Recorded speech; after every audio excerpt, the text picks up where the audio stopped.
So, today we're going to talk about how what you think of yourself matters more than what others think of you.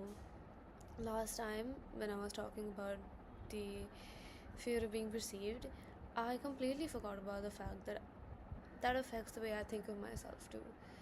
And it made me think a lot after about how I think of myself and why I'm so worried about what other people think of me, and why I constantly look at myself through the lens of others instead of looking at myself through my own lens.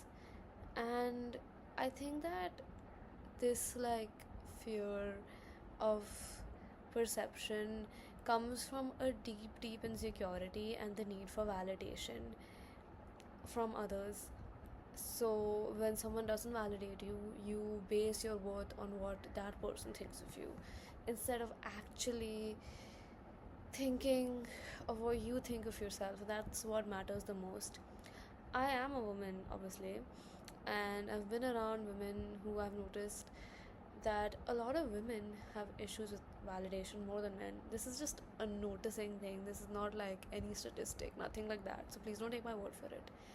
A lot of women crave validation, especially male validation, even if they do not actively want to crave it, or even if they do not actively want to be male centered.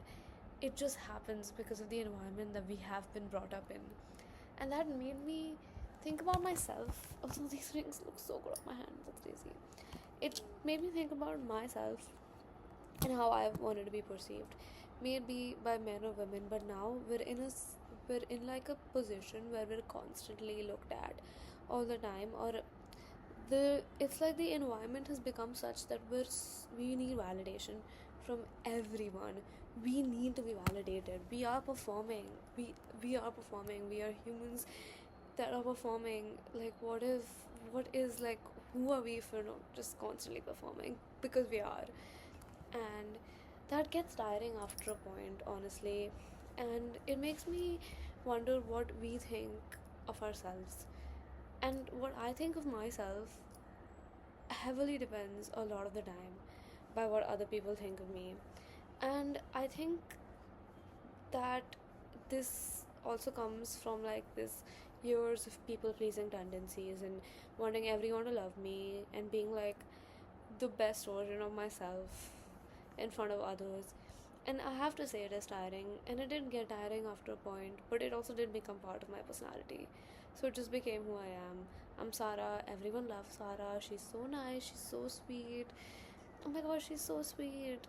Everyone thinks she's the sweetest. And when that slowly comes down, when that performance comes down, people question it a lot. But it's not their fault because I've been the one performing. And I do think that being a people pleaser borderline is manipulative because you're pretending to be someone you're not. But it's a very fake it till you make it thing, because then you just become that person. You innately just become that girl. And that's okay.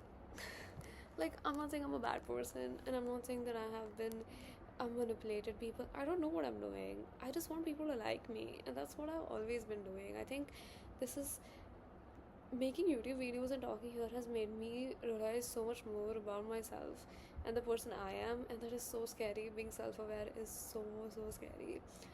And but it is important to know that everyone craves validation. I crave a lot of validation from women. I don't know where it comes from, but I do crave more validation from women than I do from men. I want women to like me. I don't care if men do or not. And it's a thing. But I think that what I'm coming to is that this what's inside is your brain. It's your brain. It's yours. You can be who you want to be. You can think who you want to be. You can think about who your future self is or who you are right now, and you can become that person. You have the power to change, you have the power to remain the same, and you have the power, and it's all here. It's all here. You need to think about who you want to be, and you can become that person. You are what you think, and you become what you think, and it is all in your hands, in no one else's hands. No one can tell you who you are if not you. It's all you, and that it's literally all you. It's so simple. Oh my god, it's so terribly simple, and I just feel like the moment you I've realized this, the moment I decide I want to be a certain person, people also start looking at me like that. And I think it's because you just carry it. I feel like there's so many layers to this, and it could go wrong too in so many ways.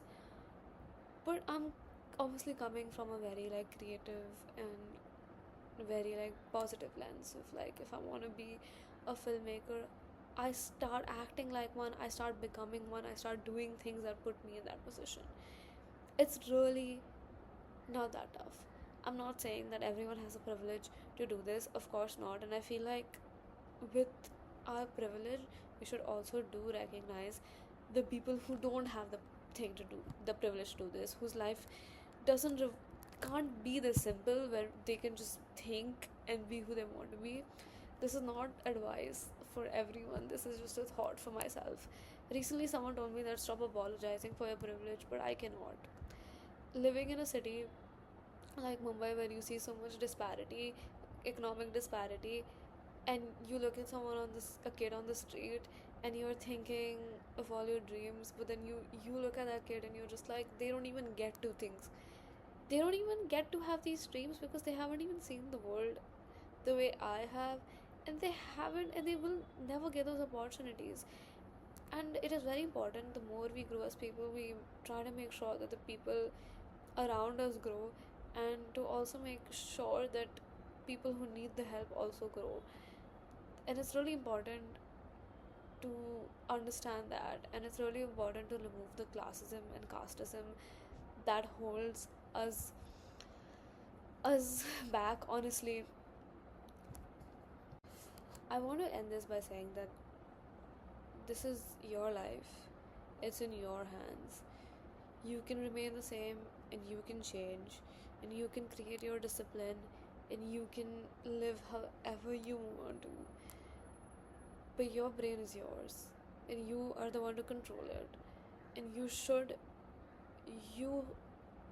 what you think is who you are. And it's something that you can heavily work on. Again, there's a lot of layers to this. When I say that, I mean that, of course, if you're going through mental illnesses like depression, or you have ADHD, or you have a lot of other things, obviously, your brain is also doing its own thing. So always get the help you need. If you need professional help, get professional help. That's also very important. But again, I'm coming from creative lens. Be who you are, think who you want to be, and start living as that person.